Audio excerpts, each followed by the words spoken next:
Welcome. Thank you. You're welcome. Puti uti kama ubanu pen. Penwell, the black pen is bongo. Yes, my name is Penwell. Isibongo sami is Umlotshwa.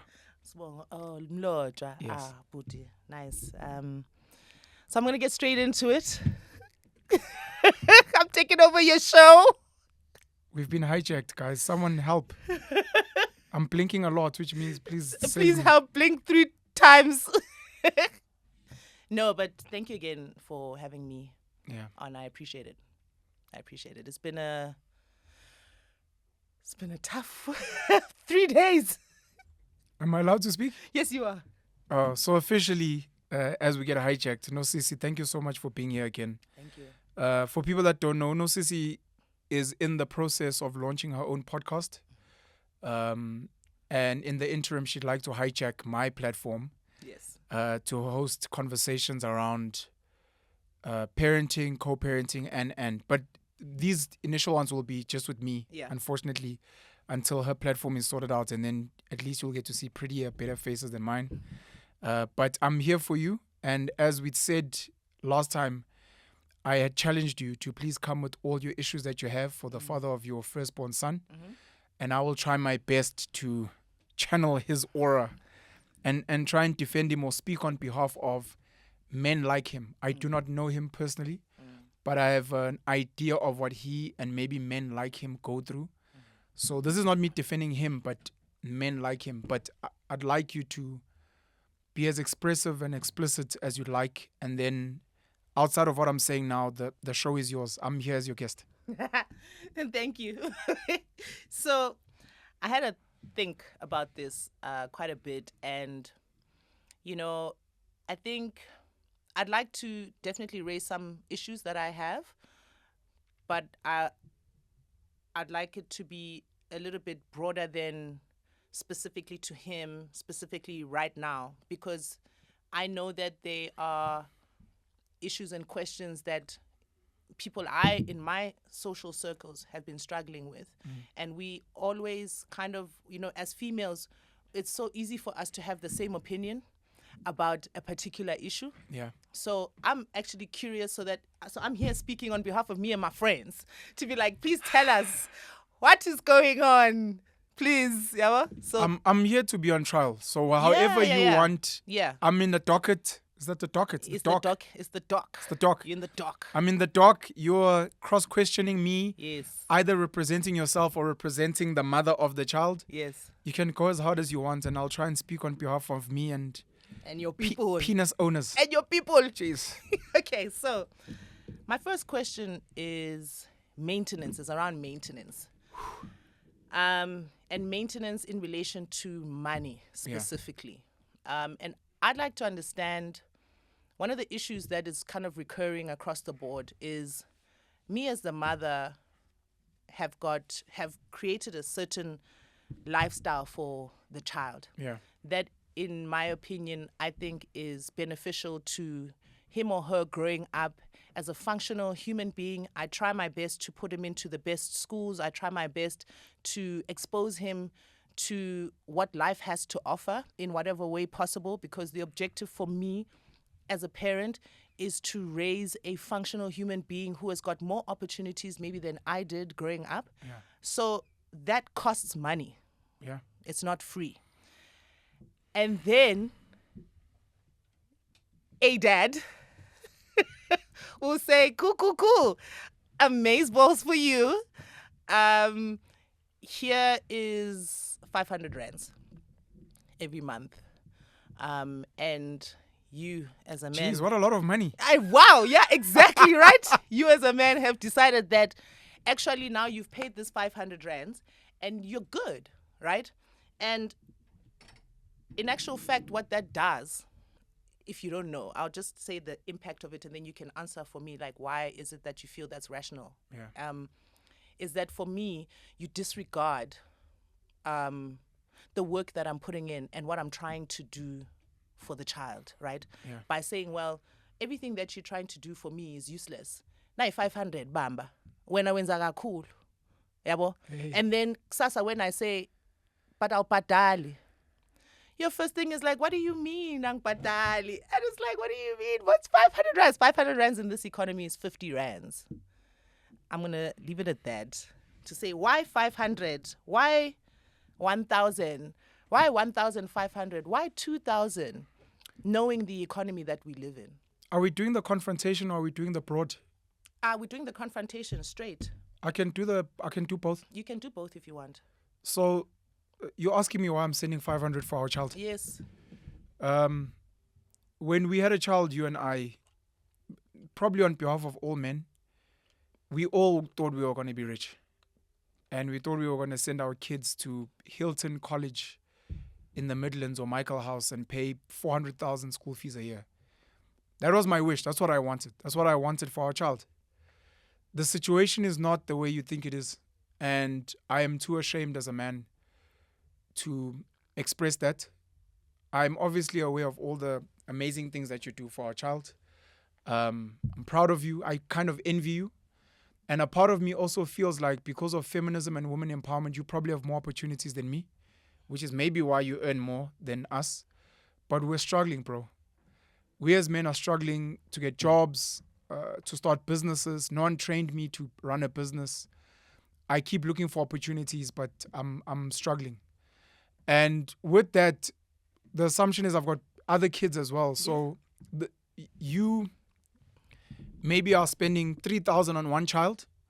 If I have 5 children, that's 600 per child. I'm asking why would you have 5 children knowing your circumstance? Sure. So because it's a choice. Sure. To have a child. So this is going to be tough. No man. Okay, let me speak maybe more broadly because this might actually be difficult putting on the act. Okay. I think. Let me maybe try and speak more broadly. Yeah. No decent, let me not say good, no decent man goes out of their way to deprive their child of money and a good life. Mm-hmm. So there has to be a why. Mm-hmm. The why could be economic circumstance. He doesn't have a job. His business is not doing well. He's got a lot of debt. Mm-hmm. It could be spite. I hate you. I hate your family. I never wanted this child. Could be spite. I don't like you. You and I are fighting and you can go jump. Including the child can go jump also. No, I'm talking spite for, well, let's assume I'm not spiting the child. That could happen later, which is another conversation. Okay, so I'm asking when you say spite. Spiting the baby mama. Spiting the baby mama. Yeah. But by spiting me, you're essentially spiting the child. No, definitely. Okay, so you're spiting so I'm just trying to speak on behalf of men. Okay. I'm trying to not agree with you. Is what I'm trying to do. You don't have to. You can agree with me too. Sure, but it's not going to be valuable. Okay. I need to try and defend men as much as I can, as bad as it is, and as much as the comments might attack me, it's okay. Okay. Because if I agree with you, I think we lose out on the alternative. Hearing the other side. Got you. So it's spiting you. Okay. Because you've been a bitch. I never really wanted this child. You give me so much hell. It could be whatever woman I'm with. Mm. Maybe we're living a certain life and I'm obviously trying to impress her and no one's ever taught me how to manage money. So I don't really know how to calculate that well. I look at the 530 that government gives to child grants now. So 530 plus 500 is 1,030 plus umama. This is great. Don't you have like a big job somewhere? Got you. But a lot of it, man, is pride. And that's why when you speak to men about maintenance on the money they send, they tend to be defensive and aggressive. Either because they're spiting you, don't you dare ask me about money, or really, I'm ashamed. I'm ashamed. And I've got 2 choices. I can send this 500, of which you may be surprised that I even borrowed it. It's not even cash that I have. Or I send nothing. But in my head, I'm like, bro, I can't send nothing because this is my child and I love them. This is what I have. This is what I could get together. And you're already like, oh, 500 is pale. And it pushes me into a certain corner. With that being said, on maintenance, lifestyle, you and I have had this conversation. Women generally, or the parent who lives with the child, they tend to want to dictate the lifestyle. again, at the onset, both you and I thought we'd be billionaires and our kids will study in London. But life happens. But now, in the life happening, maybe you're doing better than me in some way. And now you've dictated a lifestyle which I cannot meet. And again, because of pride, I can't tell you that that school is too expensive. That life is too expensive. Why ngafunde lokishini? Yeah. Okay, can I come in there? Sure. Dictating of lifestyle. Okay, first and foremost, I hear you. I think for me personally, you've got pride, you've got fear of engaging with me around what your money situation looks like. Yeah. And I would be a lot more open to you having a discussion with me saying, sorry, actually I'm fair to like shubile, you know, and this is what I've been trying to do. But humanize yourself. What you haven't done is humanize yourself to me. All you've done is portrayed a particular version that kind of thing. So already I'm going to come at you and not be empathetic about your financial situation because you haven't been empathetic with yourself, even in terms of approaching me about it. Sure. Right? So now I'm just giving you the same energy you're giving me. You're coming in saying, hey, I've got pride, nyasaba, whatever. And so you don't realize that the tone of your voice when you're giving me this money is defensive. Sure. So I come on attack because now we're doing defense and attack vibe, right? That's one. Two, in terms of dictating of lifestyle. Yes, so I hear you around, okay, what I thought was going to happen didn't happen. I don't think the person who lives with the child likes to dictate the lifestyle of the child. What it is that it's difficult for me as a mother, as now a single mother, let's say, we're not together, right? So we've separated. I live with the child. I'm working towards bettering my life. As my life gets better, I'm not going to deprive my child of certain things in life because you cannot afford them now. So it's basically you're saying to me that because you can only afford a public school, and now my lifestyle says I can afford a private school for our child, that I can't take our child to a private school because you can't afford a private school. Yeah. I think that's where we get it mixed up. And I think a lot of in my case, where I'm at is like, okay, cool, I can't dictate where you're at financially. Yeah.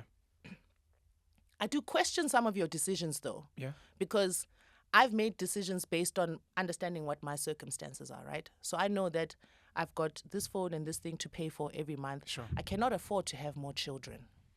I can't. Sure. Money-wise, I equally on mine. Sure. But I hear you with your dreams and this is what I wanted to be, etc. But you still continue to have more children. Yeah. So then I have a right to question, to say, but what are you thinking? Sure. Right?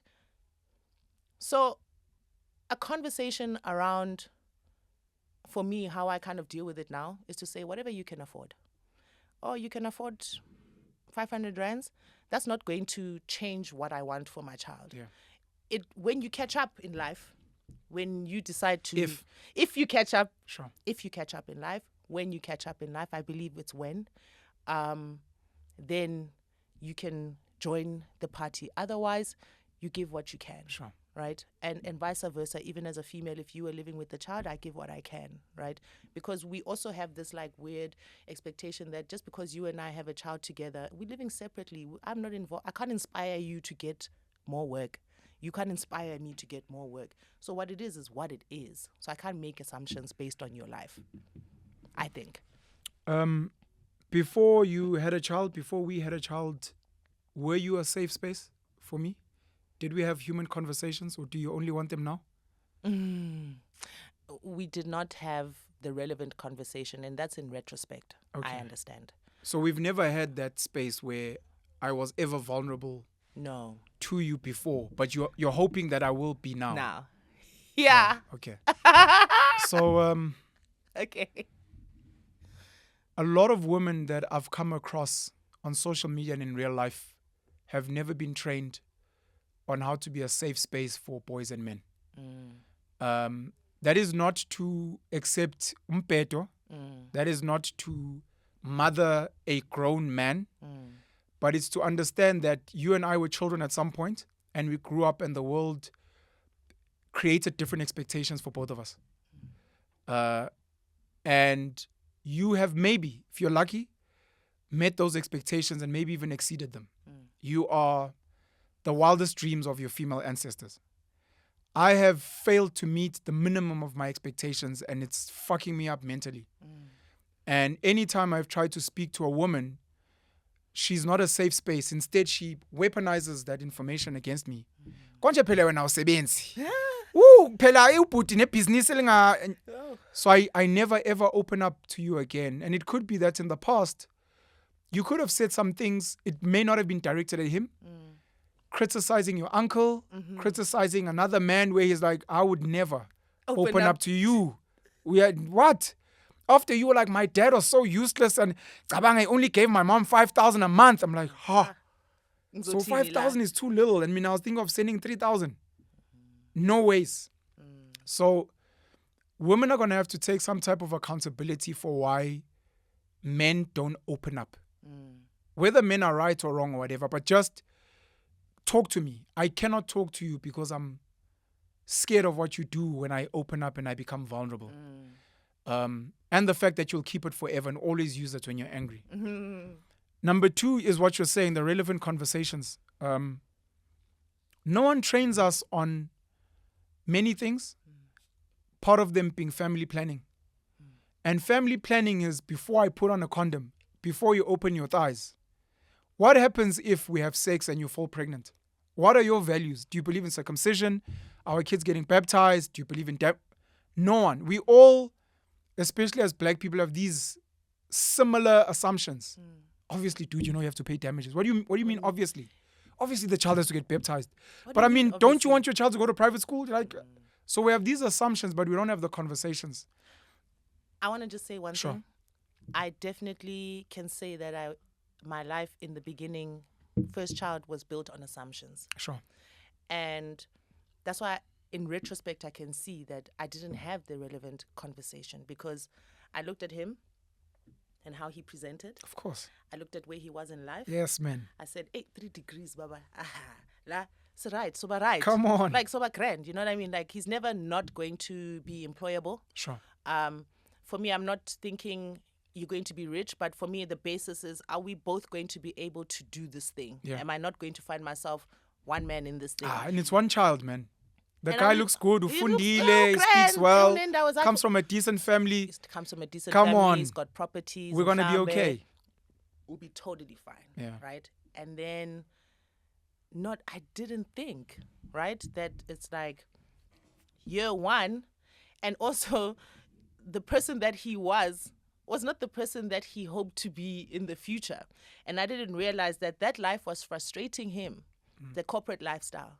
He didn't want that. He didn't want it. Yeah, well, so maybe 2-3 years into everything, decided I'm going to start my own business. Yeah. And we all know what starting a business is. That's like, that can, there's no time frame as to when your business is going to succeed. Well, 9 times out of 10, starting a business means you're about to lose money and be in debt and struggle. And be in debt and struggle, right? So now, I'm not with you, by the way, so I don't have any empathy towards your situation. I'm like, whatever it is that you're choosing to do has got nothing to do with me. Yeah. I still have a child to look after. We still have a child to look after. Yeah. So I make decisions based on there's a child. So whatever it is that I'm entering into, if I choose to quit my job, start a business, whatever, that thing must make sense because I can't tomorrow say, Sure. You understand? Because I was chasing my dreams. Yeah. So my gripe comes in to say, why don't you think the same way? Let me see if I finish my thoughts on that. Yeah, so the safe space, the wishes, because you were asking, why did you never open up? Why are you not speaking to me like a human? Yes. Make me understand. And I'm explaining that. Yes, sorry. That's the one part, a safe space. The second part is also we as men and boys, we're also not trained to open up to women like that. But we're also not trained to speak to anyone, to be honest. Because even your own boys might look at you a certain way. There are men that I'm aware of who stay away from their guy friends because they feel under pressure.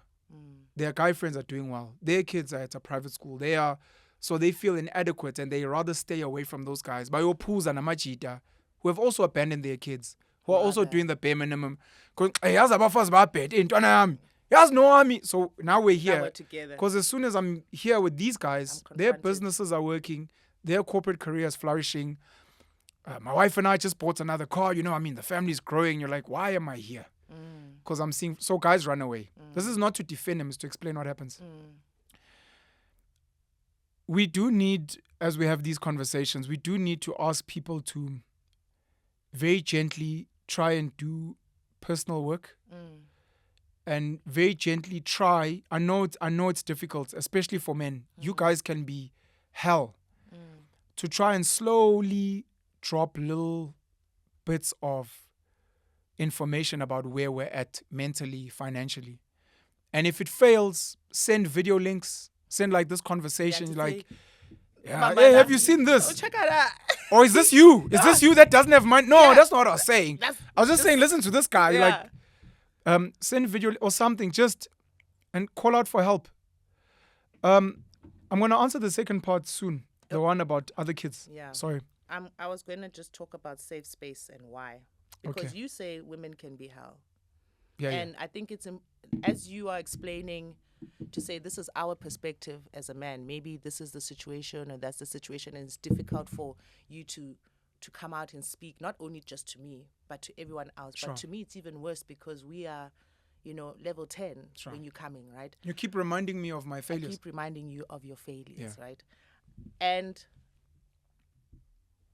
I guess I can only speak for myself because I've done it before, and as I'm listening to you, I'm thinking about times where I've done that. And it's mainly been because I feel like you don't think about me. So I feel like, one, I don't think you're even thinking about it, right? I'm like, do you actually see what's going on, right? And then if you do see what's going on, are you empathetic to the fact that when you're doing that, this is what happens to me. This is what I have to do. This is how I cover your back, right? And you never have the discussion with me around understanding that, yes, this is where my deficit is. This is what I cannot do. Sure. But I understand also that when I can't do it, I see you stepping into that place. You weren't always the way you are, right? It was a journey. It was a journey. Yeah. So he's probably not there, and maybe he hasn't even started. Because, it's very easy for us who have done self-work. But it's universal, this thing. I understand. Why is it that there's more women like me who call out I can explain that. Yeah, okay. So the journey thing is hard for those of us. Black consciousness. What else? Political literacy. Come on, health. Why are you eating this? Do you know how much sugar is in this thing? You're like, when did you know that sugar was bad? When did you know you need to invest in your health? When you're like, oh no, I've been watching. When did you start? Maybe 9-10 years ago. This person is only watching their first video that McDonald's is bad. They're like, hey, Nosisi, did you know when you eat you're like, really? Now? Really? Did you know that Christianity and the Bible, when they brought it, you're like, whoa, bro, I've been living this life. Yeah. So a lot of human beings, including women, have not gone through these journeys, which is why I even said when we sat down last time that you are unique as far as I'm concerned. The maturity, the ability to step out of yourself and try and put yourself in his shoes, just that ability to try. Most women are not even willing to try and understand. Or men. They just don't want to hear it. I'm not interested. There's a child. I'm like, sure, but and you're like, you are like, I'm getting out. Teach me. And that's already huge. I don't know if you grew up with siblings. I wanted to reference two quick stories. So you've got two children, and one of them does really well at school, and the other one doesn't. You and the father of your child are the two children in the home. And mom and dad are looking at both of you, and they're like, Nosisi gets the A's, and why can't you be like your sister? And Upen is like, my sister's doing so well, and they maybe can't even articulate why they're not doing well. It's because and you're like, maybe I'm just not as gifted. And that's a conversation that's could be true, but is very uncomfortable because, again, there is a child, therefore you must deliver. You don't have a choice. Bro, do you realize unemployed men wish they could feed themselves? It's not like I'm punishing the child. It's not like because I don't have a job, I'm punishing myself. I wish I could, but maybe I'm just not that talented. I couldn't get the right degree. I can't get the right job. I'm not as eloquent. Some of us are more capable than others at certain things. Some people flourish in the corporate capitalist world better than others. I'm a multimillionaire. Why when you sogola? Why can't we send our kids on a flight to Japan? And you're like, yeah. So these might be extreme examples, but I'm trying to paint a contrast of some people find a way to solve problems. It's brilliant. And then they're like, you solve it. And some people, for whatever reason, they can't. It could be an excuse. It could be just an inability. They can't. Which is why I go back to the intention. Do you wish you could send your child to Bishops in Cape Town? Oh, obvious. So there's a wish. It's not that you don't want 100%. Why would I want 100%? It's I'm a nerd. Also, you're intentionally failing. Yeah, no one is intentionally failing. I also want to get on stage and get a trophy. So there's a problem somewhere there, is the one thing I want to say. I wanted to add this point. Women, I don't know if it's over time or maybe just who you are innately. I've seen it with my dad. I think I use him as an example. Maybe I use it with myself. It is very easy to criticize someone who is not with the thing we are discussing. I'll make a personal example. Unkunzi no Africa, my firstborn son and my firstborn daughter, they lived with me for 8 years and 6 years respectively. The first 6 years of Unkunzi's life, his mom was there. The first... No, anyways, forget the maths. Kunzi's mom left when Africa was 9 months old to go and teach overseas. And Unkunzi was maybe 2-3 years old. So we sent the kids to my mom. I'd go visit her every month. Then they came back to stay with me. Then their mom came back. When my children are here as a human being, nyadla, udlani. Same thing when I come into the studio. When I'm eating, I'm like, hey, do the guys want to eat? When I'm out, the last thing on my mind is, did Swaggy eat? Hey, Swaggy dog, did you have something? Who the fuck? I'm living. Now that's with Swaggy every day. Yeah. You're like, hey guys, you guys have been working all. Did you guys take a break? Are you? I think sometimes what happens is when someone is within your vicinity and your space and your periphery, you become conscious. It's something I tend to tell women about giving access to fathers. He doesn't even provide. And I'm like, sure, we'll try and figure that out why he's not. We'll try and fix later. It. In the interim, I'd like you to give him the child. Why?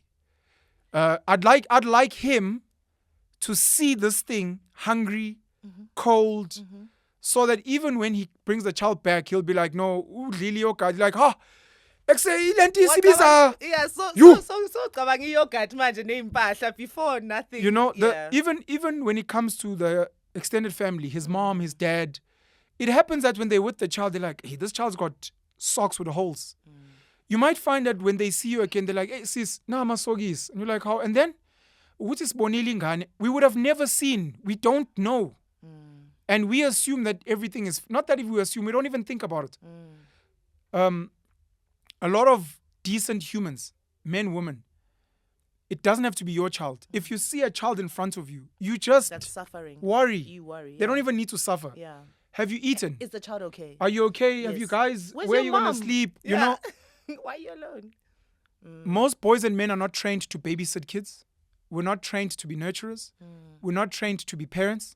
Sazuguti ngani khuliswa umama until later on when we teach them to ride a bike or whatever. And we're not given a chance to parent. I've had to speak to one of the mothers of my kids because the first time she ever changed a nappy was our son's nappy. Oh wow. She was like, how do I do this? Was she an only child? No, she wasn't. So it's 3 girls at their home, but they never had kids. She was the first to have a child in the home. She'd never babysat. They'd never spent time with nieces and nephews. As a boy, this is where we speak about feminized men. As a boy from a young age, I've changed nappies, made formula, mavakashe kwa auntie. Welungela usilandele lapho, okay, awugadinga awumthulise, so you learn, okay, umgadi ntamo.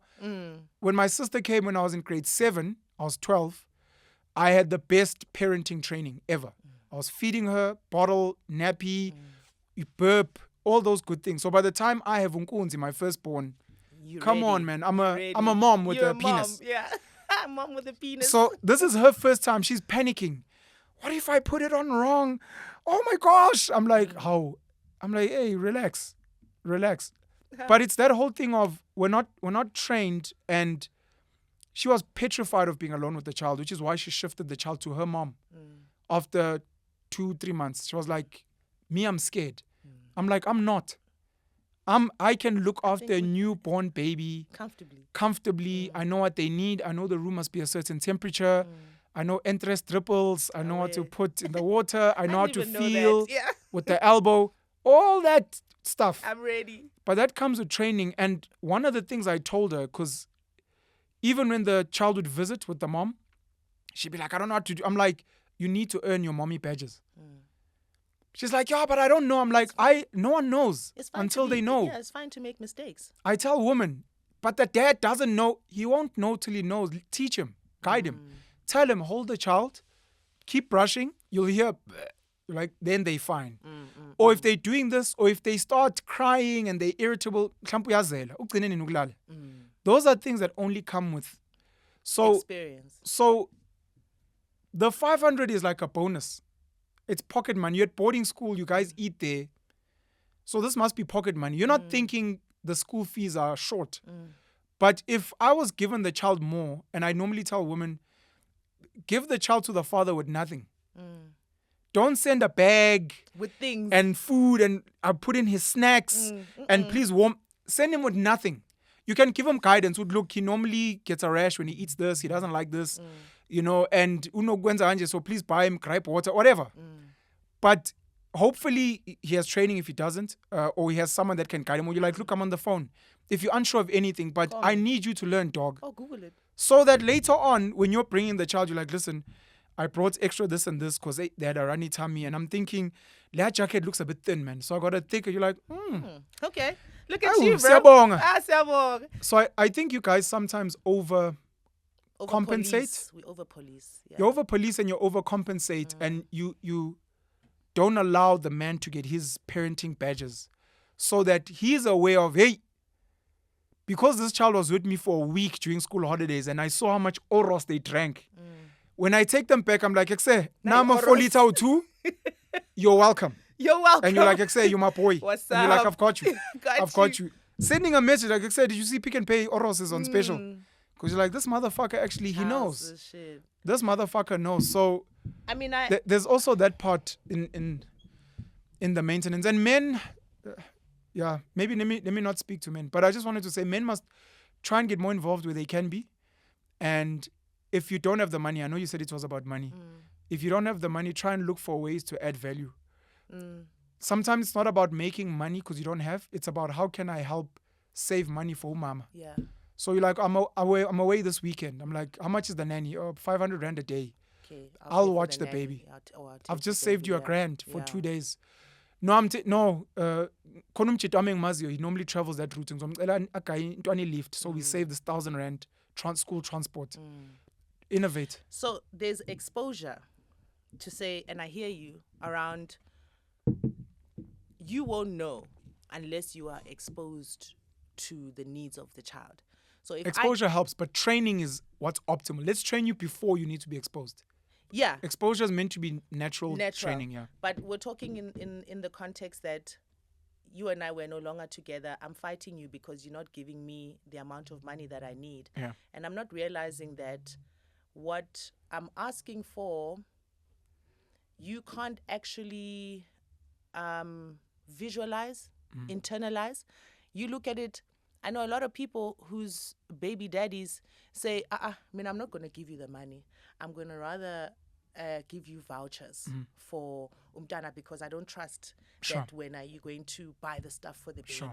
Yabo. And there are all these weird things that are happening because now it's becoming about you and I. Yeah. Because I, as the mother, haven't really given you enough time to spend with the child for you to realize that when I say, Uguti, this is how much I need. Sure. This is why I need that. And you know very well too, because you've spent time with him, enough time with him or her to understand that, yo, lo mntana uyadla. Number one, icathulo zakhe uhamba ngama-style. So, Sure. like, after 6 months, sneakers are done. Yeah. Do you know what I mean? That's why for me, I want to recap to last week when I was saying that for me, it was always important ukuthi ubaba womntana has access to Sure. him. So And that the exposure. has the exposure. So he really understands. And also as he's growing up, like I personally feel like I'm breaking my back, you know what I mean? Trying to make sure that I'm the best parent I can be, trying to give him the best that he can get in life. Sure.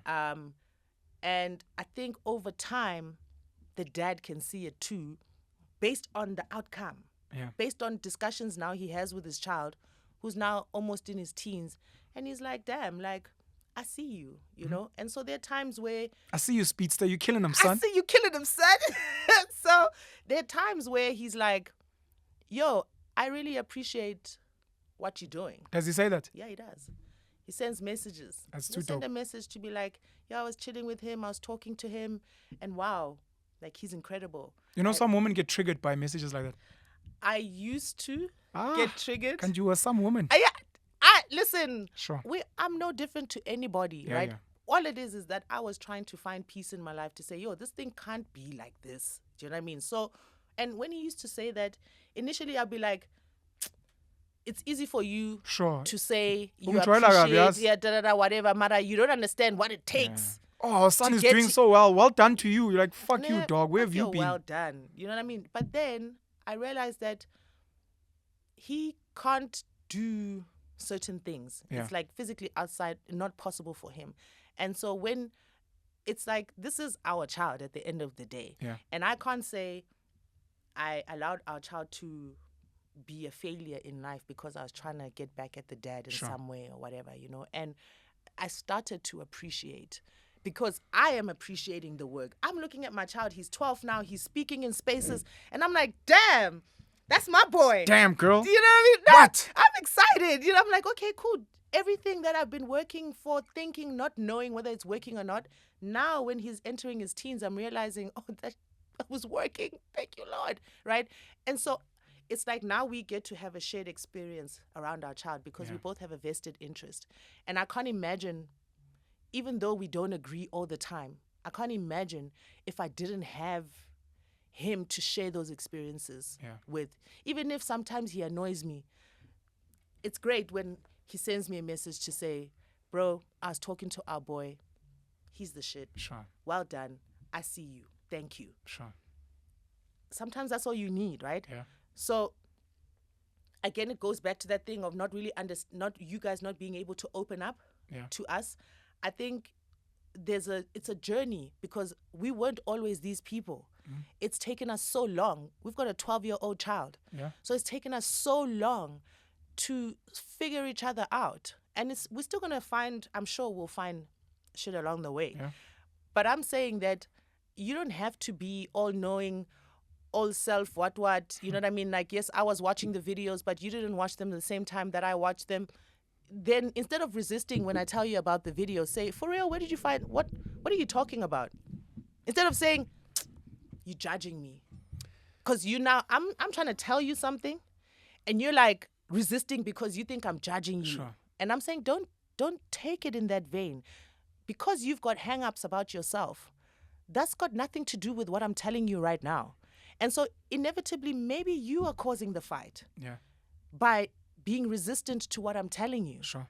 I'm telling you something that I live with every day, and you counter with, mara wena actually uyangitelela, and why does everything have to go according to the way you want it to happen? Yeah. And it's like, bro, this is not how I want it to happen.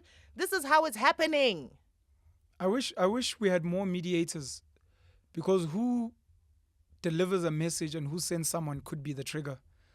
Whereas if you get it from somewhere else and you wish there was like impartial third parties who you're like, I think you would appreciate seeing this. Yes. And then it's like, hey, bro, I was actually watching this video. You should check it out. Yo, there's a part where they're speaking about, Yes. oh, no, I'll check it out, dog. Yes. Because now if it's coming from mom, it's like, oh, there's subliminals here. Yes. I'm going to try. There's perception. Yeah. I'm going to attempt to answer the second part. Why keep having more kids if it seems like you're already struggling Yes. To provide for this one? This is you trying to figure out why men do the things they do, right?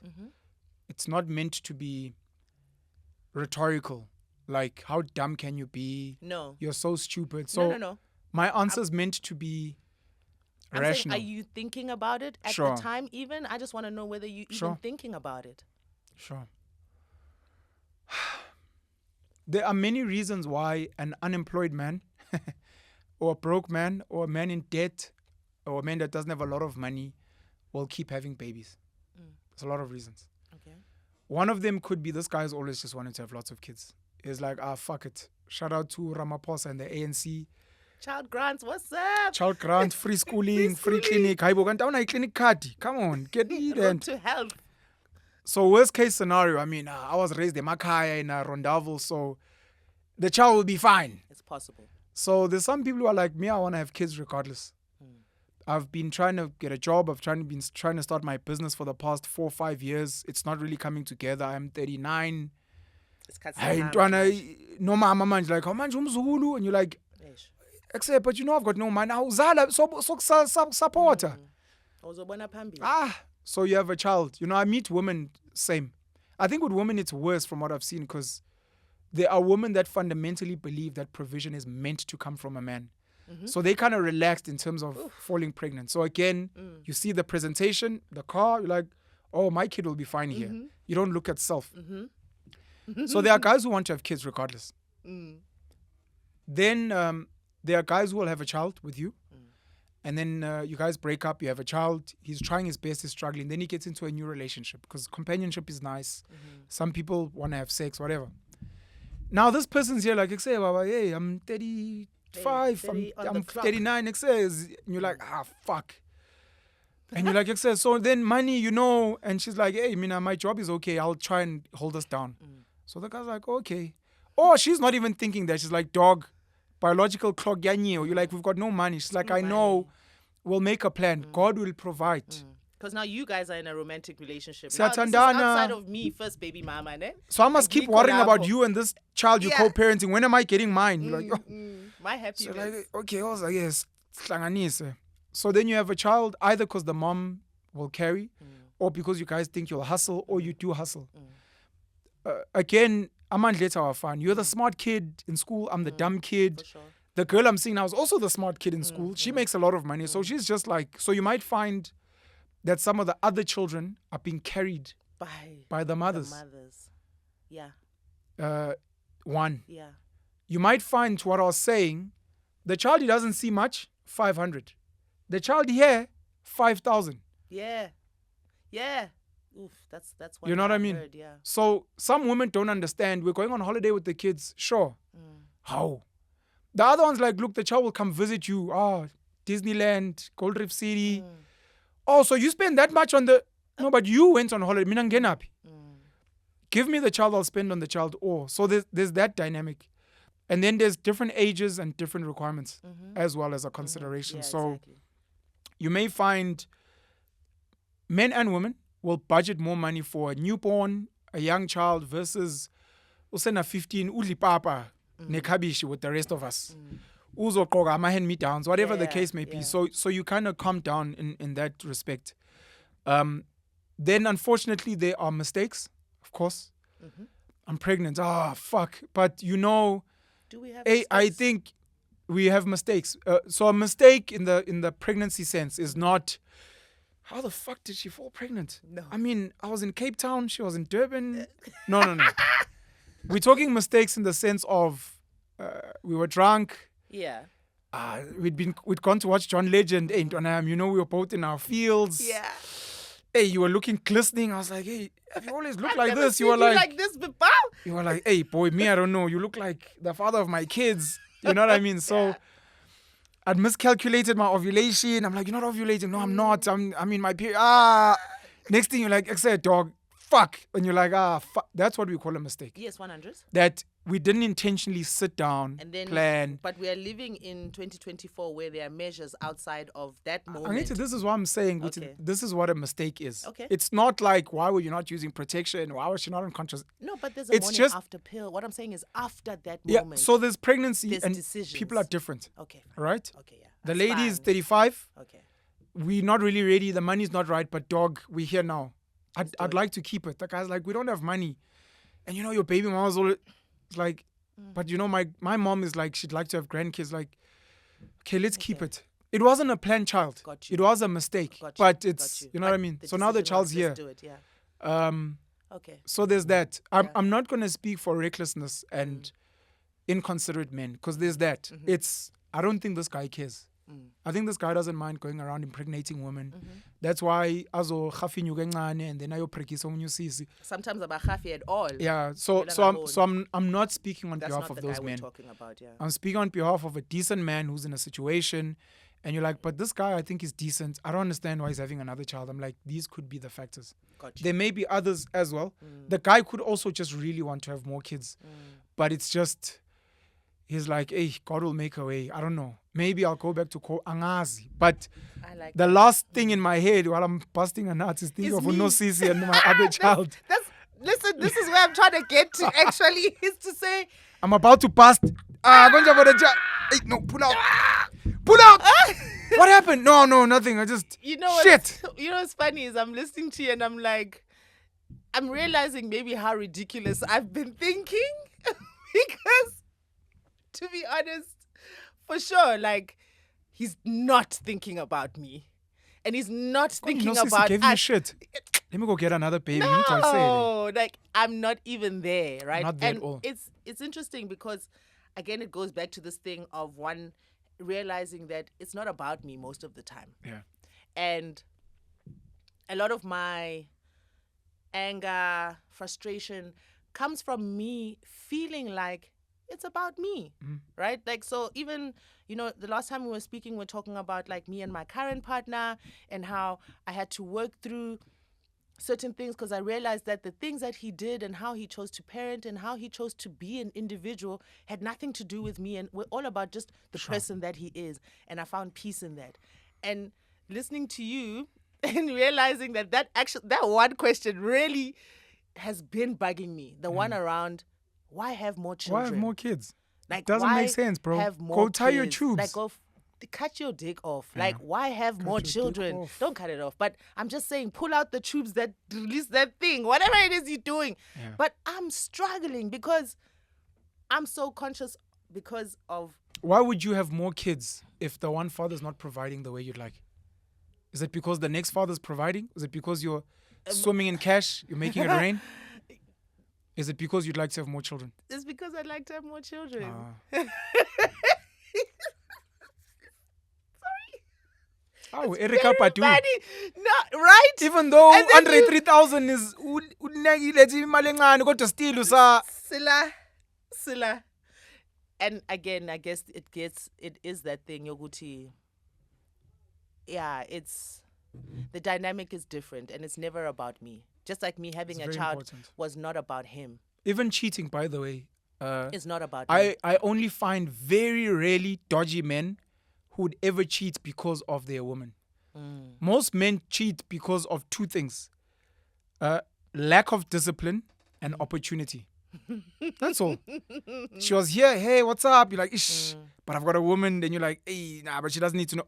Those two reasons. It's not...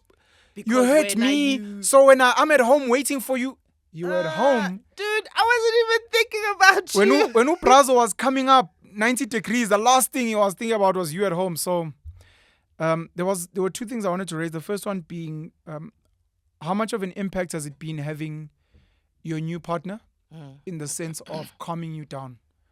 How long have you guys been together, and can you draw a line of from when we've been together to where I am now? I think having him in my life has really calmed me down on behalf of my baby daddy without him realizing that I'm more understanding of him and because I'm not single. I'm not bitter. I'm not yearning for. I'm not in failed relationships. I'm in a healthy relationship. And that on its own is like, oh, no mengitakelwa lona. At least I'm going to like a happy space. Yeah.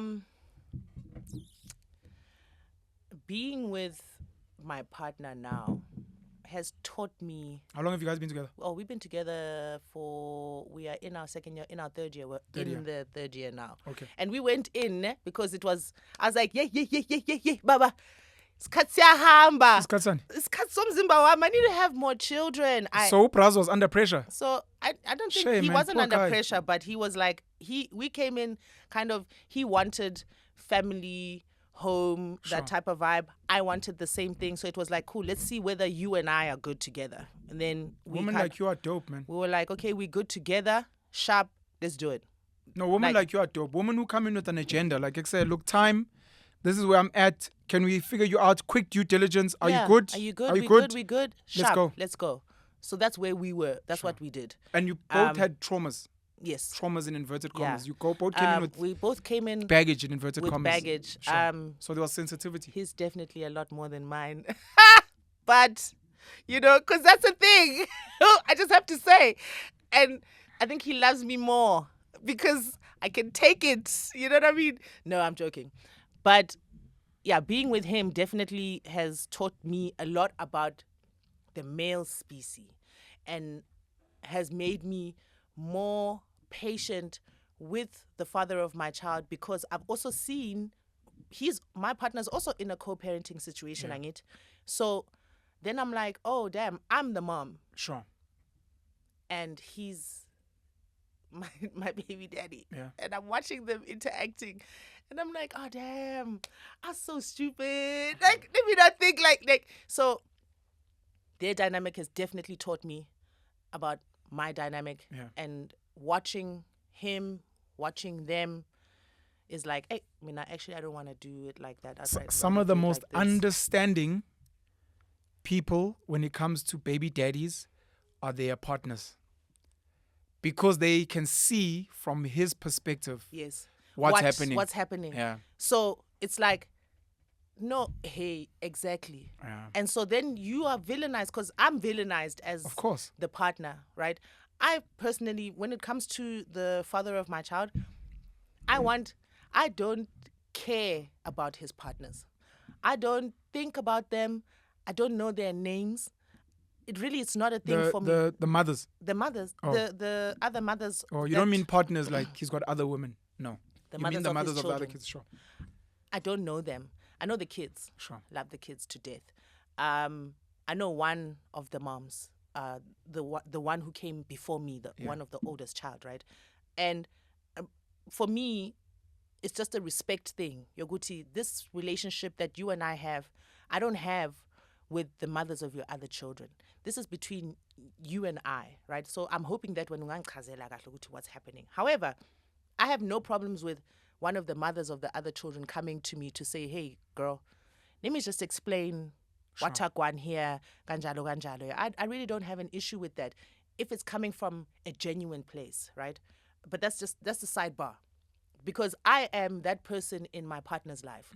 And I wish, and I understand the work that he's doing and the effort that he's putting in. Do you know what I mean? But when I hear the narrative on the outside, I'm like, oh man, shame, man. We need to agree on this. No, we don't need to agree, but we need to table it as an agenda item for this journey we're on. Should baby mamas and your partner get to know each other? Should baby daddies and I guess the mom's partner get to know each other? We started this. And you are starting off with, you're like, I'm good. They can come to me, but that means you're not making an initiative. And now the question is, should you be? Yes, no, maybe, why? Should the parent who connects you guys be the one to control it? Because that would be ideal. Yeah. How does it work? Because you might get you look woman to woman. I just wanted to reach out, especially because I'm no different to a school teacher in your child's life. I'm no different to a nanny. If anything's wrong, I'd just like to hit you up and be like, look, I saw a rash. It's safe. You know what I mean? And the same for men.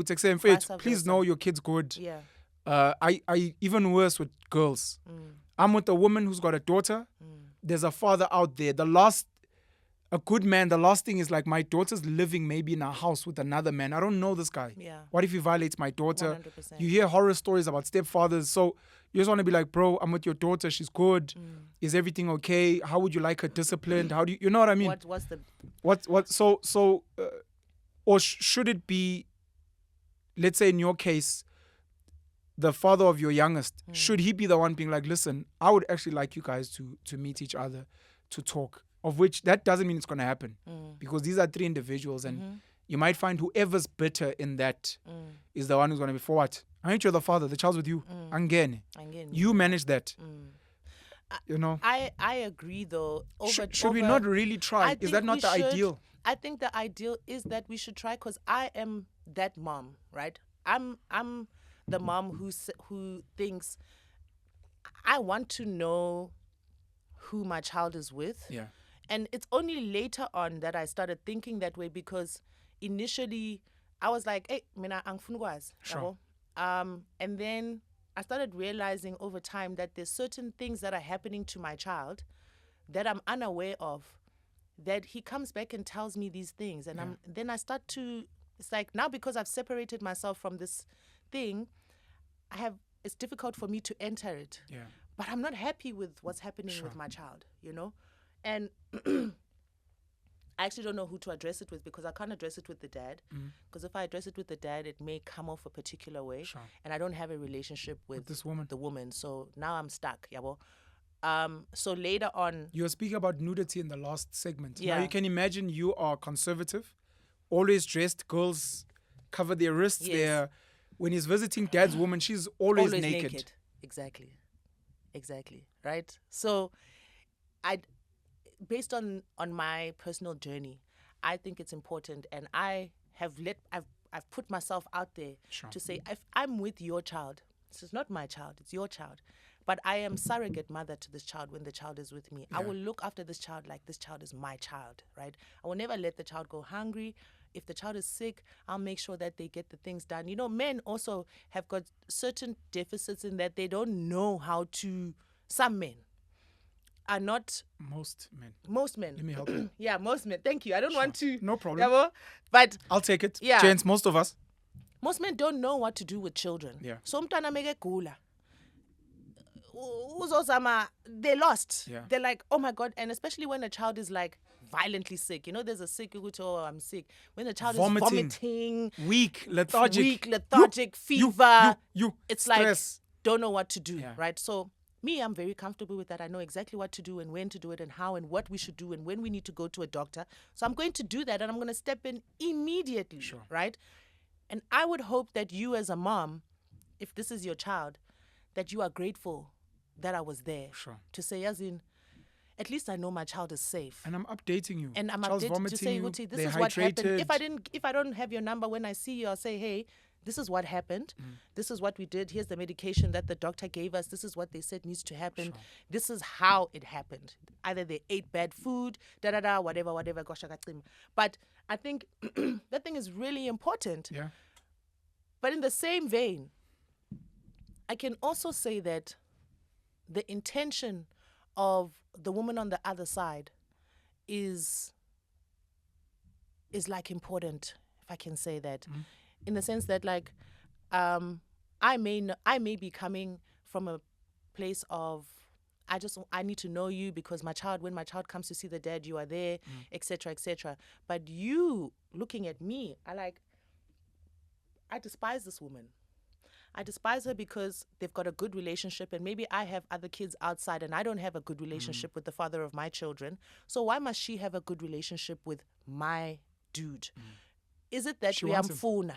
She wants him. Yeah. Is it that we amfuna? This woman usakfuna. Yeah. Usakfuna lo muntu lona because she probably wants my number to suss me out. Exactly. Right? In Futinina, you guys hate each other. I don't understand why. Right? So then that's then the the alternative to say, I'm coming as a genuine person. The father of my child knows, I've always been open. Sure. I'm like, if he comes with one of the mothers of his children, I'm respectful. Yeah. We chat. I may not remember all their names because baningi, but yeah, and I'm not gonna do that. I definitely know their faces, so I'm good with that. And I'm like, I hope that because these are the new ones in the picture, so they already are with the memo of what he's already set up. You know what I mean? Hey, the new ones are always dope, by the way. Yeah, they're in there. They're with it. It's the older. Oh, the beta. This is not what. It's not what I signed up for, kind of thing, right? And maybe I've had to adjust into this thing, and I didn't really want to adjust. Whereas for me, I'm like, I believe everyone has got a choice, right? I'm not forced to be in a situation with you, but what I can do is navigate. Sure. Based on what is comfortable for me, sure. right? But you also can't dictate to me what I should be comfortable with, sure. right? Like, so again, it's that thing, Yoguti, from the communication lines, let's not go in with expectations. Yeah. Don't come in when I'm expecting that I'm going to react in this particular way and vice versa. Are we both agreeing that anyone who's going to be watching this, man, woman, mother, father, try to make an effort to reach out to the partner of the person you're sharing a child with? Yes. Have very, very low expectations. I don't know. Almost none. I don't know if you should reach out. Or maybe start with opening the conversation with this partner. person, and be like, look, this is what I'd like. Just plant that seed, maybe, because it may take a while to even germinate or at all. Mm-hmm. But try and plant a seed and be like, look, I was watching this podcast, and this guy Pen and this lady Nosisi, they will speak about this thing, and it would be nice, even if it takes 5 years, 10 years, to be like, look, I'd like us to at some point to have some relationship. 100%. I'd like them to know maybe I'm here. Sometimes you hide people. I'd like them to know that I'm here, not out of malice. I'd like to send them reports, even if it's not from me and it's through you, of the child or whatever. If I take photos, please send them through. This is something I just really like. Yeah. Almost like the relevant conversations before you have a child. Yeah.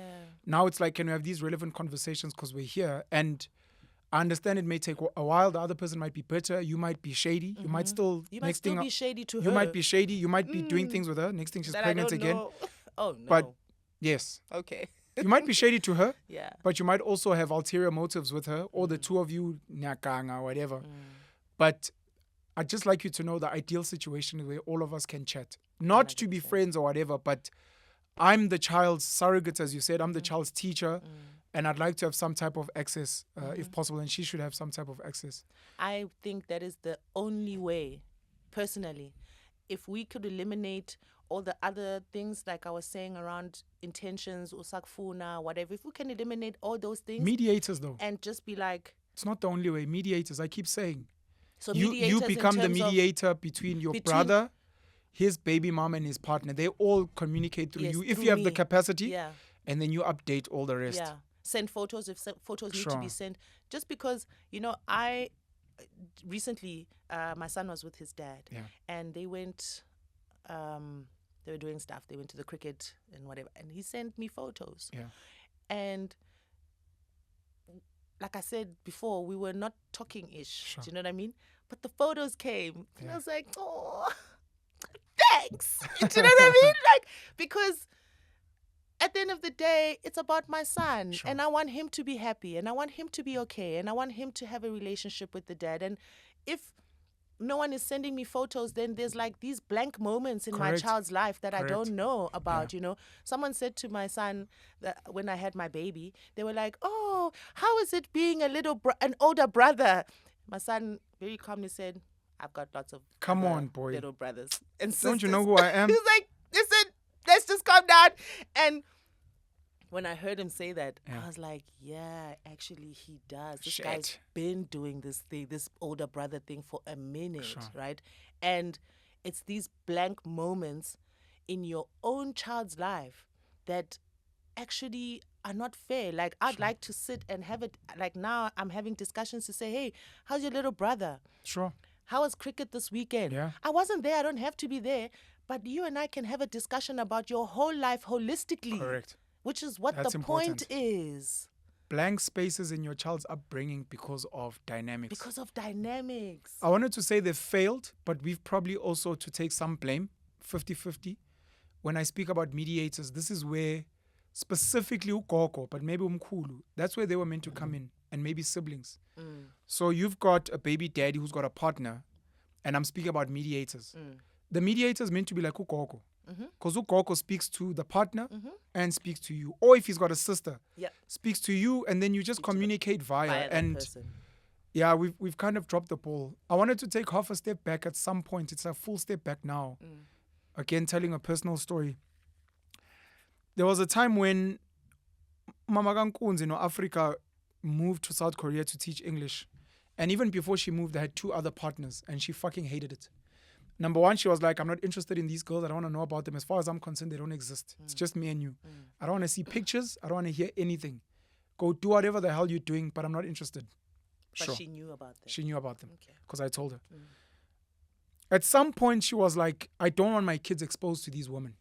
She didn't call them women. She called them a more colorful, you know. Yeah, I don't want my kids exposed to what. This is disgusting. What. I went to go and visit her the first year in South Korea, because we were still together. And one of the things I asked her was, how are these women different to their aunt, my brother's partner, as female role players in their lives? They are not their mom, but they are someone that they're like, oh, here's auntie whoever. And she was like, it's not the same. These women are what. I'm like, but isn't that you linking this woman to me, whereas the child is not? Not that they're not in the sense of this is my dad's partner, but it's this is auntie whoever who's like auntie whoever. When are you like could be a friend kind of situation? So she was like, no. The following year, she was the one to approach me because I visited her in South Korea the second time, and she was like, you are right. And the one thing I will say about you is I think you're a good father. And I think you're a good man. And because of those 2 things, good father, good man, I'd like to think you are making decent decisions regarding our kids. And you wouldn't intentionally bring vile people into their lives. Yeah. It could be your partner, it could be your sister, it could be some random school teacher, it could be some random woman who's a neighbor, it could be anyone. So I'm trusting you to curate the people in our child's lives to be healthy people and to manage that so that I have peace because I trust you. If I didn't trust you, it would be a different situation. So I wanted to raise that's important. And maybe even for men, because there are vile women, there are jealous women. We have heard horror stories about stepmothers who are verbally abusive. Sorry. That's your phone, sorry. That's me. Who are verbally abusive or whatever the case may be. Gents must also, as much as I'm a man, women know what to do, this is their stepmom, try and just do some type of due diligence and vetting and verifying certain things. Make sure that your child is also comfortable. It can't be that every time your child's visiting you, you guys are great. Dad, what? As soon as your woman walks in, the child's mood changes. Yeah. You know, it could be natural and it could take time, but it could be, you know, just monitor those things. And it could be up to you to be like, you know, I don't think I want my child around this person for whatever reason. So there must be some accountability by the other parent to be like, also, because it's your woman today, it could be your brother tomorrow, it could be your friend. It could, so just manage your partner as much as you love them as you would manage anyone else around your child, is all I'm saying. Don't just be like, this is my woman, therefore henceforth she loves my kids fully. Like, it doesn't always happen like that. And they don't. Maybe let me add this last one. This is my opinion and it's worth a debate. Your partner is not responsible for your children, in my opinion. Your current partner, so is not responsible for your previous children? Your current partner is not, if you love me, you must love me. No. I'm here for you. It's worth a debate because I've debated with people over it. I am here for you. You have a child? Great. It's got nothing to do with me. If this child is coming to visit, they're no different to a nephew. They're no different to another child visiting here. I will be civil. I don't owe the child, come hug your mom. I don't. If me and this child build a relationship, and bond, that's natural. But I'm not going to be like, oh, hi. and I'm giving them because it's fake. That's my opinion. I don't like the idea that if your person has kids, you're automatically expected to play mommy, play daddy, contribute, Yeah, and your person puts that pressure on you. That's how you didn't cook for the kids. I didn't cook for your kids. No, Baba. You are meant to make sure the kids were fed. Yeah, it's your If I'd kids. like to cook, I'll cook. But I'm not don't force surrogate me mom. to be. I came here for you. But if in our relationship earlier, you were like, look, I'm also looking for a stepmom, stepdad for my. Let's have the conversation. Let's set expectations. Is it not But I don't obvious? think people should always be forced. For me, Okay. It's based on my experience. Okay. It's so, based on my experience. well, I have two things. The one, let me start with this most recent thing, is to say, I as a woman come with a child, and I could be wrong because I'm not a professional, so maybe my perception is wrong, but You don't have to be a professional. yeah, any man in my life has to know that you can't just be here for me alone, especially if we're going to get serious. It's not possible because I have a child. And if there's something that happens between you and I that I feel like is compromising my child, I will leave you because the child is my first responsibility, right? I can't be with a woman like you. I'm just saying. No, I'm listening. And so I feel the same, and it goes back to the first point that you're making, even in relation to me trusting you as the father of my child, that whichever woman, man, individual you're going to bring into our child's life, you have the power of discernment, and you wouldn't expose them to dangerous situations, right? Sharp. However, I've experienced that men make decisions sometimes with their private parts, right? And women with their hearts. With their hearts. Oh, of course. Right. But I'm just saying. So when you're making the decision with your private parts, you don't actually know who this woman is, right? Yes. And I've discovered from that perspective, and also with sometimes my situations where it's like, but then you also don't want to have the discussion with me or that woman to say, who are you? Like, what do you think about my children, right? So men will operate like this sometimes. They'll say, hey, when I'm with my woman, especially if my woman has got another child, now we're coming in together, I don't want her to feel like I'm giving my child preferential treatment. Yeah, well, so then I inevitably start to neglect my child and not treat my child the same, because now I'm in this situation where this woman has got these other children, and now it's like, now I'm confused as an individual, as a man, right? To say, I would love to buy my child ice cream and sit with him and have those long discussions that we used to have before and take walks, but I can't anymore because now I'm with this woman who's got her children, and she's looking at me like, oh, so when uthatha abantwana bakho, umntanakho, and niyama out, you go on walks and whatever. Kodwa mina abantwana bami, they don't go on walks with you. Bapi, why ungifaka? Then now you start to compromise your relationship with your own child, right? Sure. Now, understand this. I'm the mother. I come home, the child comes back to me and says, Mom, I don't really feel comfortable going there. Why? Because actually, like, dad is different when I'm there. Like, I can't put my finger on it, but he's different. Now, I trusted you. He loves the other family more. I trusted you. He doesn't love the other family more. He's confused. No, I know, but to the child. Yeah, to the child. He loves those other kids more. Yeah, he loves the other kids more. He doesn't really like me anymore that much like he used to, right? So now, in my mind, I'm like, this is a person that I trusted to make good decisions for our child, right? And I've respected you enough to stay out of your situations, to not vet the women that you choose to be with, to not say, hey, the women you choose are X, Y, Z. I don't get involved in that, but I trust you to make good decisions, right? Now you've put us in this situation, right? And I'm asking myself, why didn't you find that out initially? Because you have a child, and eventually she will be exposed to that child. So then it goes back to your second point to say, I don't think it's important for my partner to be responsible for my children. 100% she's not responsible for, but the type of partner I have needs to be amicable towards my kids. I need to know that my kids would be safe if this relationship goes anywhere. Yeah. I hope that we're not in a relationship just for the sake of being in relationships, that we're actually trying to build something.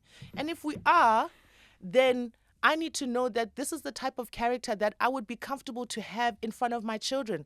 This is the type of character that if I died or if I was in hospital or incapacitated in some way and my child had to spend 6 months, one man with this woman, I would be comfortable with that. Men are not thinking like that.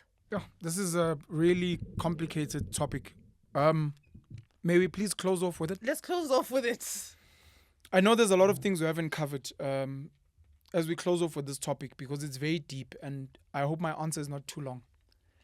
We touched on maintenance. One of the things we need to discuss, because I made a post about it on Twitter, Facebook, LinkedIn, breaking down the different categories: poor, lower middle class, middle class, upper middle class, and rich, on the cost of a child.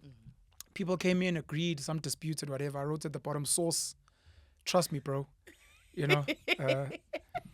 But it's worth the conversation. Yeah. You asked me about providing a little bit. I tried to share a bit of light. I know it's way deeper than that. You asked why have more kids if maybe your money is not where you'd like it to be. 100%. I shared a little bit of light on that. We spoke about the idea of mediators. We spoke about the idea of building relationships with your partner's, your baby daddy or whatever, the other parent's partner. Yeah. This one is very complicated and it is very complicated. There is no template for the topic that you're raising now because the situations are all so unique. So we can maybe start off with the ideal. The ideal is that when you're getting into a relationship with someone with a child, you're there for the person and their child. You guys get along, you hold hands, you help where you can, and vice versa. That's the ideal. But human beings make this thing complicated. And there are 4 people in that dynamic. It is you and your partner, it is the child, and it is the other what. And anyone in that chain is already a mess. Then you add more children, and this person also has their own children, and now the dynamics. Wow. So I start off by saying I don't like dating women like you. I'm not a fan of women who are like, I put my kids first. It is for me already a challenge and a threat and you've already putting up a wall and a barrier. My child over everything. Where I don't know if I'm speaking for men, maybe I'm just speaking for myself. I love the idea of separating your romantic relationship and your child. Even if it's our child. But this is separate from this. Which is why if this splits, we must still do this. And if I'm fighting with this one, it shouldn't affect this. If I'm fighting with you, it shouldn't affect that. This is if we share a child. It becomes worse, obviously, if the child's from somewhere else. Women want to be like, I come with child, therefore. And it's like, I'm not here for inganya spusiso nobubi, papayo, and no. I swear. So manje ngoba ngifuna wena sekumele ngidile nalengane ezokuthi I wish my dad was fuck off you and your dad. I'm here for you and I'd like us to get to know each other and understand each other and your child is for me a separate entity. They are very important to you and I can respect that. In the same way your sick mom who always needs you is important to you. In the same way your career, which is very demanding, is, but I'm not there for that. But please respect my career. You respect your career. I mean, I'm here for you. But this is me. I'm not speaking for men. I'm speaking for me. Why this gets complicated, especially when you add the dynamic of other kids and you're treating the other kids better and now you're confused.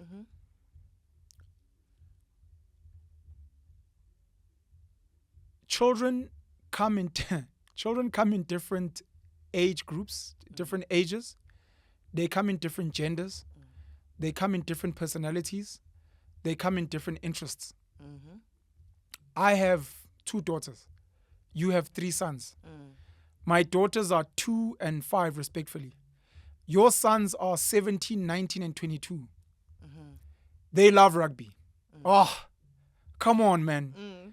When they see me, they're like, Penzo. I'm like, Exe, What's you up? fucking assholes. They're like, hey, fuck you, our team P. I'm like, hey, you guys know nothing about... Yeah. Now these little girls, because maybe I'm not a father for girls, are like, I think dad likes her children more than us.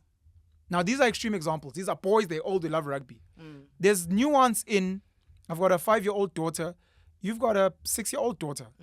But your daughter's like, oh, I saw your podcast, and when you were... She's more interested engaging. The personality. My daughter's always moody. Because obviously, ufana noma wakhe. Obviously. I'm kidding. My daughter's always moody.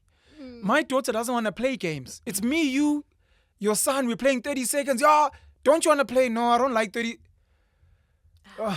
You never want to do anything. Never want to, How do I bond with you then? So it becomes nuanced, because this is something I've said to the mothers of my kids, because one of the mothers of my kids accused me of favoritism of my own children. And the first thing I said was, yes, I believe in favoritism. I went to see Legota. You're like, yes, Vele. Yeah. And anyone who says I love my kids equally is lying.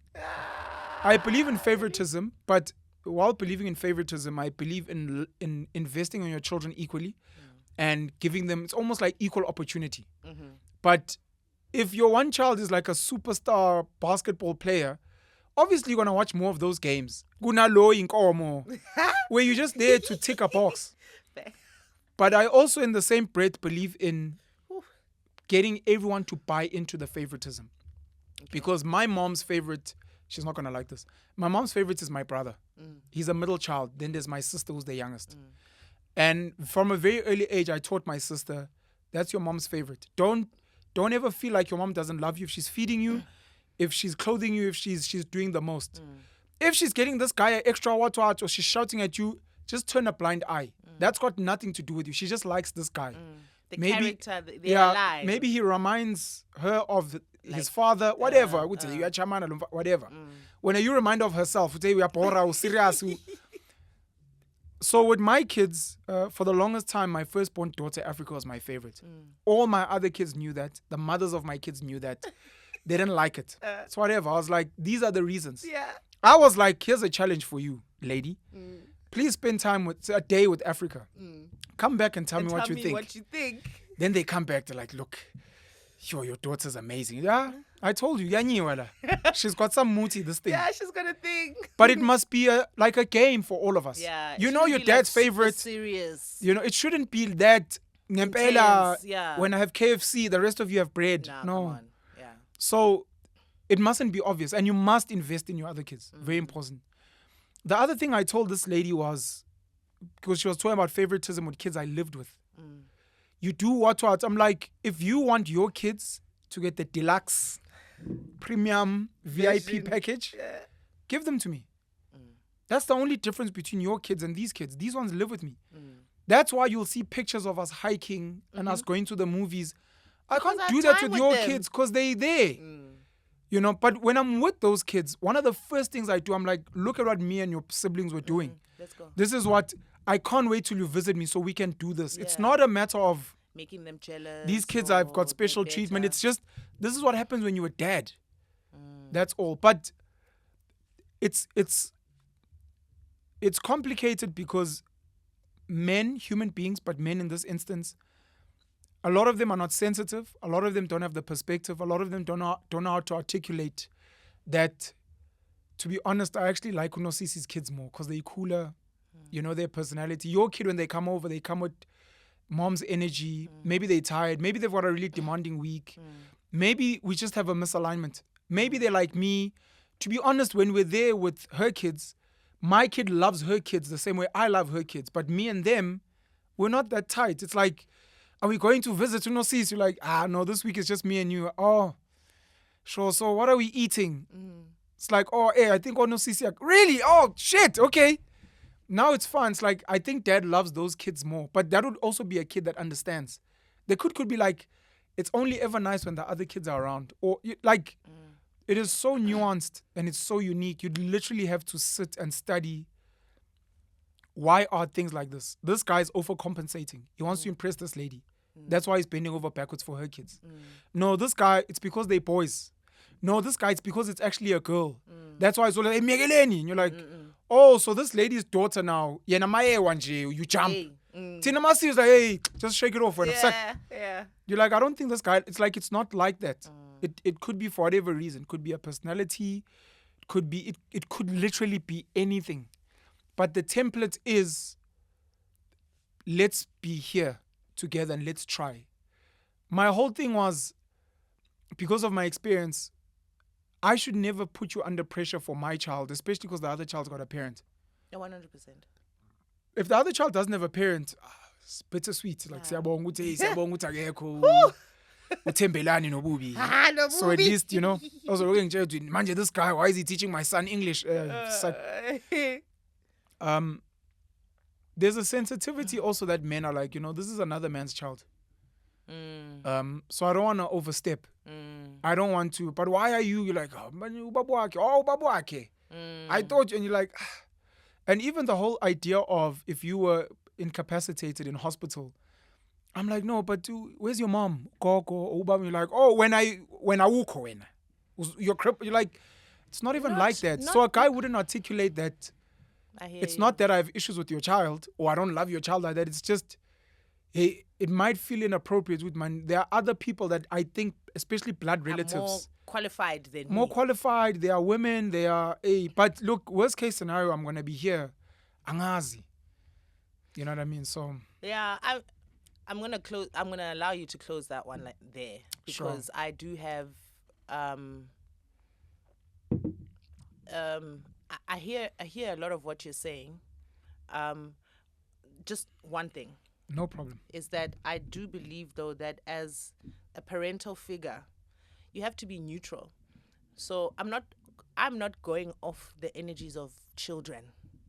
I'm going off what I know to be my responsibility. So the child may be resistant to me as an individual for whatever reasons, but I am not working off that energy to determine whether I'm going to put in an effort. I'm going to try and understand the child. I'm going to try and meet them at their level, right?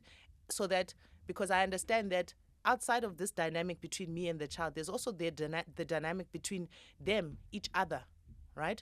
So if I show some level of preferential treatment, etc., I'm eventually going to die one day and leave these children together to figure out the dynamics, you understand? And I'm going to leave that baggage on with them.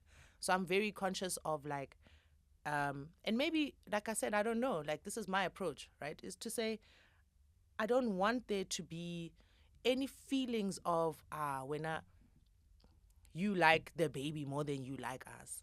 You like your firstborn more than you like me because I'm not your child. You like, I don't want them to, because at the end of the day, what I'm trying to do is to have these kids have a good relationship with each other so that they can be a support for each other when I'm gone, right? And now it can't be that I've already caused conflict with them before they've even started figuring each other out as humans, right? So for me, I'm of the opinion that I'm here just as a facilitator. I'm really not here to have amazing relationships, to vibe with whoever and figure, this one is nice, this one is not nice. That's none of my business. My business is to say, cool, what is the dynamic here? And it's my responsibility to set the pace so that these guys can be good with each other. But I'm open to being wrong. And that's all I wanted to say. No, women have got a very sensitive attachment to their children, understandably so. And it's the reason why a lot of them struggle in new relationships.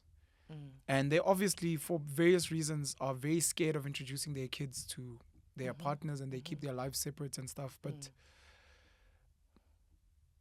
yeah, maybe let me not expand further from there. We just need to all keep trying. I grew up in a household with a single mother who had partners, different partners. And my mother was not afraid to introduce us to anybody. Do you know what I'm saying? So a lot of I'm trying to think about whether your mom was really good at picking the partners. She was not at all. Or she was just like, oh my God. And I think a lot of who I am comes from that. I mean, she was a great mother. Yeah. And she just had really bad choice in men, right? And it was just like, okay, I think that thing that we were speaking about around, it's unfortunate that you said it's unfortunate. I said actually I think a lot of parenting comes from trauma experiences. It's that thing. Like for me, growing up, that's what I was exposed to. And I was also maybe to a level exposed to someone who I felt maybe didn't put us first in the way that I would have wanted her to put us hear first. you.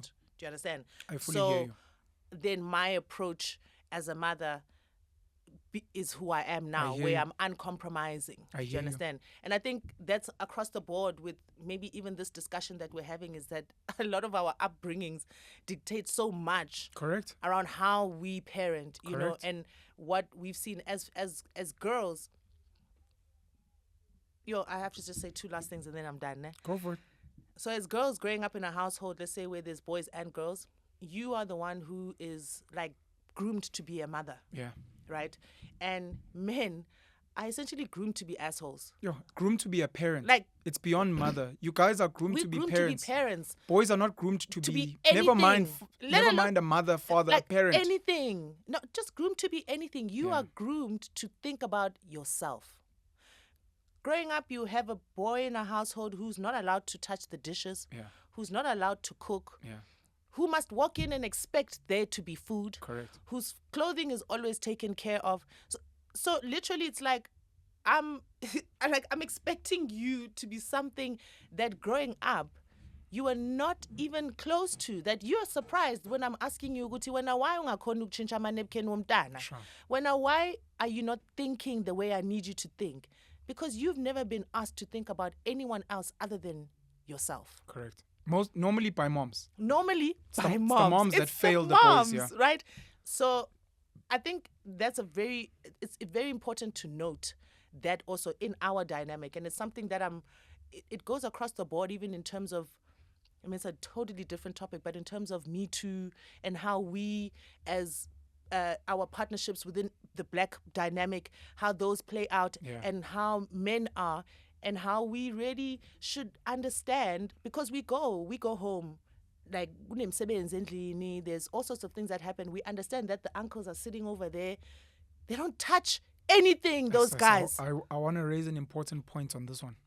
No, you said you have 2 points. I don't want you to miss your second one. Yeah, so that's one. So I'm just saying that it's context. We must always be aware of context, to say there's a cultural context in terms of why a man is like this. And then there's the family dynamic concept, which we all should be sensitive to in some way. And I think if this is something I guess I'm learning and I've learned, is that when you go into and you have intimate relations, burying yourself naked and having a baby is the most intimate you can be with someone. Correct. At that point, there is no excuse for you to hold your guns up, because I've already been the most vulnerable I can be with anyone. So what stops us from being vulnerable in relation to these discussions? Like, let us have a discussion. Let's talk and let's be open. I wanted to give you like a smart answer. Okay. No, not a smart answer. I wanted to articulate what you're saying in an intelligent way. Because it's like we've cheapened our bodies and preserved our minds. You can have my body, but you won't have my mind. I would rather you sleep with me, I'll bear your child, but you're fucked if you think I'll ever expose my traumas, my hurts, my pain, my expectations. Weird. That's how much we respect our thoughts and ideas, and how much we disrespect our bodies. Where other people would be like, I want us to talk first. You're not going to see my titty until you fucking tell me what's traumatized you, what happened, because I won't expose my body until I know your mind. And that's the society we live in. I want to make 2 points. I'm going to try and keep them short. The first one is, I would like women to know that men get hurt a lot when we build relationships with your children and then you take that away from us. Because again, it was you and your child. It was a package deal. And now that you and I are not okay, I lose everything. And it doesn't matter how much I've invested emotionally, financially in the child. You're like, this is my child. And women are very quick when they're angry to remind you, hey, this child's got a father. It's not like, you know. So women really, really need to know. I'm speaking on behalf of many men I've spoken to, including myself. When things don't go well between me and you, if you have the maturity and the ability try and make sure that this guy still has some type of access to a child that you can see they've built a relationship with. Speak to your child, speak to the man, understanding that people are mischievous. The guy could be trying to use the child to get through to you. The woman herself might be like, you can still see the child, but try and be like, look, this is the child's phone number, or this is the child's school details. If you want to go watch sports, you can see them there. You don't have to come to my place because we're not together. You don't have to, I'm not going to bring the child to you because they also have to spend time maybe with their dad or whatever. But this is where they play sports. You can be their uncle if you want, for as long as maybe it's possible. And if you feel you want to move on or whatever, communicate with me, and then let's try and manage it with the child. That, look, uncle, whoever's moved because of work, or they've taken on more stress, so they'll only see you once a month, and it's probably going to go over time. You're like, oh, we'll ease you into it. But I just wanted to say that men get hurt and they don't speak about it. Men who maybe even not by choice became stepfathers, didn't know what they were doing, fumbled around, learned, tried to navigate the other father being around, and eventually built a relationship with the child. And as soon as the relationship between me and you crumbled, you took that away from me. So I lost you and I lost this child, and you've deprived the child. Now the child's lost two fathers. And you don't know what that does to the child as well. The second part was on this point you were raising. What were you saying, Wanja? What was your closing shot? And I was, men not being trained. We need to, as a society, draft a list. I've tried to do it on social media, but every now and then when I remember, I do it again. We need to draft a list of duties that boys and men must do while girls and women are doing something else, so that it balances out. I've said it to men as well, specifically unemployed men. While she goes and she works when sebenzi, but then she comes back from work, she must do laundry, she must cook, she must help the kids with homework. What are you doing during that time? It can't be it, because she also works.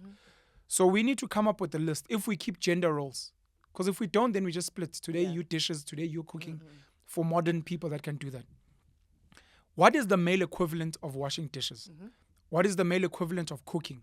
It could be, babe, I'm going to cook. Oh, shit, you're cooking. Okay, let me go wash your car.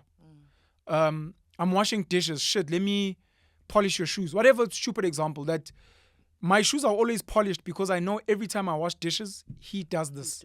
I know every time I'm cooking, if it takes like an hour, there's an hour equivalent male, traditionally male job that he does. He checks that the light bulbs are fine. I tell him, hey, he has the seat in my car. And you're like, hey, while you're doing that, I'll go and do this. Even to a point of cultural work. Njobo mama beqoba nenzani. There was a time when we're slaughtering the animal. But if you're not doing that, because that might take 3-4 men, the other men are chilling there watching. What are you doing? No, while these men are slaughtering, we're going to go fetch money to buy the veggies. Or if we cannot go fetch money, while the women are chopping, we pay them. Oh, mama, here's 100 rand. To compensate that while you're laboring, we are giving you money, and then you guys can split this money afterwards. We're like, I pocketed 300 rand because the men come there because they don't have any duties. They come with money. We need to come up with male equivalent tasks, because girls are being raised to still be able to do feminine jobs, raising kids, homework, what. Men today can't do anything. That's why when a woman is with a man, she still has to outsource other men to do work in the house. Let's call a plumber. Let's call a mechanic. Let's call the security guys. You still have to outsource men. You visit a home. You visit a home. Khona ugogo nomkhulu, khona umama. Let's say mhlambe ngiyajola nentombazane. Ngiyajola nentombazane. She's got 2 boys. Her mom and her dad are there. I'm visiting. While I'm there, they need something from a man. And then you're doing. The father's chilling. The boys are chilling. If I can, I do. But then I'm chilling. And we're calling a plumber. Calling another guy. Now umchitu uyangena uyabuka uthi khona umkhulu. Khona amadoda afona endlini. Kodwa nibize mina. This doesn't make sense. So we are really, really underskilling, unequipping young boys and young men to be able to do the most basic of things. I walk into so many female households today. Female households. Female-led households. Not female-led. I take that back. Okay. I walk into so many homes today where things are falling apart. Got a konin daughter inside. Whether it's a husband, a father, or a son on a 15. Uthi manje mfana light bulb. Oh no, mom hasn't called the electrician. Mfana. No. Let me teach you. Yeah, but we don't have a ladder. Yeah, you've got a chair. Let me show you. Get on. Okay, but am I not gonna fall? I'll hold it. And make sure you plug clips. This is how you do. Let's go to the shops. You see how much a light bulb is. I'll pay for it or ask your mom for money. Now you know how to change a light bulb. You get into a house, a 12-year-old boy. Mom's car's dusty. Except mind your mom's car. Oh, she hasn't been to the car wash. You're here. Oh, no, the boy must wash. No, I take it to the car wash. No, this is not even about you. This is about him. I'd like him to know that once a week, even if you take your car to the car wash, even if he doesn't do a thorough job, he gets to enjoy this car. And while he's enjoying this car, no, mama, I just want to ngifuna nje some bird pooped on it. Have some sense of responsibility. Got you. All of us are failing.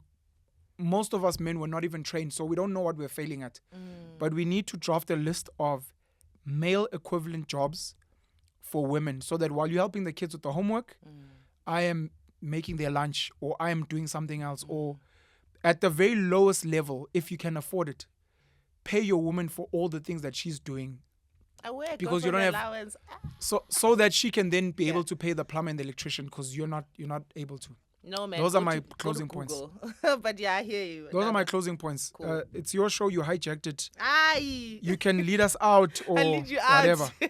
No, I think, yeah, we're on to something. I think it's important also just to reiterate that these are personal journeys. And I think over the first week, after that first episode came out, I was really concerned about some of the feedback that was presented, and I think it's important that okay, cool. Okay, shit. Go and get help. That's what you're closing with? Get help. Okay, we're running out of space, guys. We'll see you next time. Bye.